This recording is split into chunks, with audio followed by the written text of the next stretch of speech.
안녕하세요. 리뷰하는 김리뷰입니다. 이번 17회에서는 이미연의 포스가 굉장히 미쳤습니다.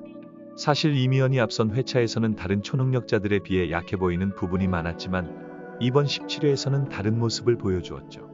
오감 능력을 활용하여 청소부로 잠입한 북한 요원이랑 싸우는 장면도 그렇고 마지막에 봉석이가 전화를 받지 않자 총을 장전하며 안경 벗는 장면은 진짜 포스가 지렸습니다. 사실 우리가 이미연에 대해 놓치고 있는 부분을 정리해보면 안기부의 최연소 수석 요원 및 엘리트 출신이자 오감 능력에다 초감각적인 반사신경까지 가지고 있는 이미연이 약하다는 것은 사실 말이 안 되는 일이죠. 본인이 눈이 안 보이는 것처럼 연기를 해 사무직으로 빠졌고 지금까지 능력을 잘 숨겨왔지만 아들이 위기에 빠졌다는 것을 알자 모든 능력을 드러내는 것처럼 보입니다. 북한 능력자들을 다 제거하지 않으면 우리 아들이 위험하겠구나 라는 판단이 든 것이죠. 저번 과거 서사편에서 두식이 돈가스 배달해줬을 때 멀리 날아간 두식을 보기 위해 이미연이 안경을 벗었던 것 기억하시죠? 즉, 사람 죽이는 것을 꺼려했던 미연이 서스럼없이 북한 요원을 죽이고 안경을 벗고 총을 장전했다. 북한 요원들은 좆된 거다. 여기서는 원작 스포일러가 있습니다. 넘어가실 분은 넘어가셔도 됩니다. 특히 무빙 드라마가 원작을 어느 정도 고증하고 있는 입장에서 원작의 이미연은 자식을 지키기 위해서라면 괴물도 될 수 있다. 라는 이야기를 하며 현장에 없었던 북한의 김덕윤, 정준하를 제외한 북한의 초능력자들을 모두 죽이는데요. 실제로 무빙 드라마 메인 예고편에서 언제든 괴물이 될 수 있어 라는 원작과 비슷한 대사로 보았을 때 드라마에서도 각성한 미연이 북한 능력자들을 처리할 것처럼 보입니다. 사실 17화 마지막 장면은 누가 봐도 이미연이 캐리하는 존 윅가 아니 존 미연 쇼가 시작되었다 것을 알 수 있죠. 이미연은 북한 요원 아줌마가 던지는 물건도 반사신경을 이용하여 피하고 미화원 아주머니를 처리했던 것처럼 아주 정확한 샷을 자랑하며 숨겨진 액션 능력을 보여주었어요.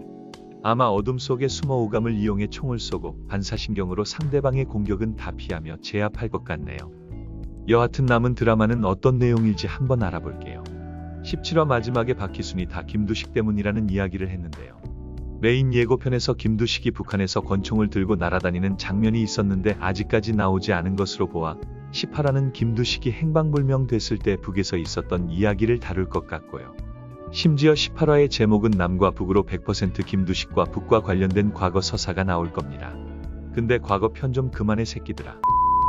또 메인 예고편에서 보여준 학교가 붕괴되는 장면, 전개도가 각성하는 장면으로 보아 전개도가 희수가 떨어뜨린 보조 배터리를 이용해 엄청 세지며 북한 초능력자들과 싸우고 이제만이 학교에 도착하며 강훈이를 때린 괴력의 북한 요원과 한판하는 이야기로 진행될 것처럼 보입니다.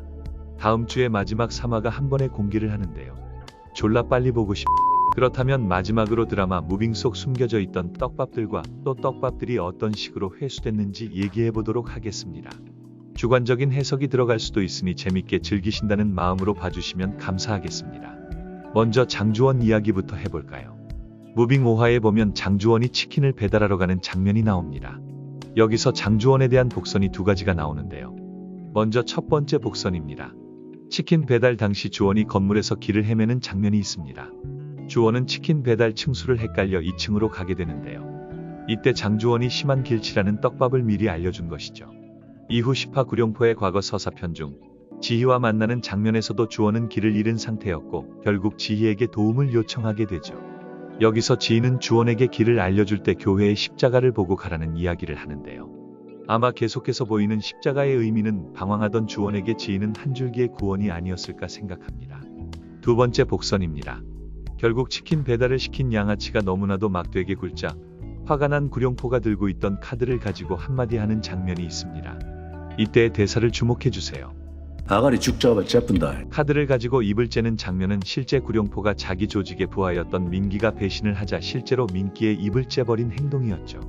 이것마저 복선이라니 정말 그냥 넘어가는 대사가 없네요. 다음은 두식과 미연의 이야기입니다. 김두식의 과거 서사편 중 이미연과 남산 돈가스 집에서 데이트를 하는 장면이 있습니다. 그중 오감이 좋은 이미연은 돈가스 맛을 분석하다가 돈가스 소스에 사과 맛이 들어있다는 이야기를 하게 되죠. 결국 두식과 미연은 사랑에 빠지고 안기부를 낳아 봉석을 낳게 됩니다. 이후 두식과 헤어진 미연은 남산 돈가스 집을 차리게 되고 봉석의 집에 놀러온 희수에게 미연이 사과를 대접하는 장면에서 소스를 만들 때 사과를 이용한다는 것을 알 수 있죠. 여기서 사과는 무엇을 의미할까요? 아마 사과는 무빙에서 사랑의 매개체 중 하나가 아닐까 합니다. 아마 봉석과 희수는 함께 위험을 극복하고 더욱 사랑에 빠지게 되며 아기를 낳지 않을까 싶습니다. 근데 희수랑 봉석이 아들이면 능력 세계 실화냐? 또 미연과 두식이 데이트 장소를 했던 남산 돈가스에는 다른 복선도 숨어 있죠. 두 사람의 대화 중 두식이 미연 씨는 무슨 색깔을 좋아하냐고 묻자 미연은 보라색이 제일 좋다며 우리 집 커튼도 죄다 보라색이다 라고 답합니다. 이후 두식이 임무를 수행하고 미연의 집에 도착할 때도 미연의 집에 보라색 커튼을 보고 찾아오죠. 그럼 여기서 우리가 별 생각 없이 지나쳤던 과거 장면들을 살펴볼까요? 미연이 힘들게 아이를 업고 식당으로 들어와 시킨 음식은 바로 돈가스. 봉석과 함께 들어온 비닐하우스의 천막은 보라색. 보라색으로 페인트 칠한 남산 돈가스 집의 옥상. 모든 것은 두식을 기다리는 미연의 그리움이 아니었나 싶습니다. 다음은 정원고 청소원 미화 아줌마 이야기입니다. 15화에서는 정원고도 북한과 관련된 사람들이 있다는 것을 알게 되었죠. 희수가 체육관에 봉석과 있는 장면에서 처음 등장한 미화원 아주머니의 말투가 묘했습니다. 역시 17회에서 북한 요원이라는 것이 밝혀졌죠. 오늘은 여기까지 뇌피셜록 김리뷰였습니다. 다음에 다시 만나요. 제발요.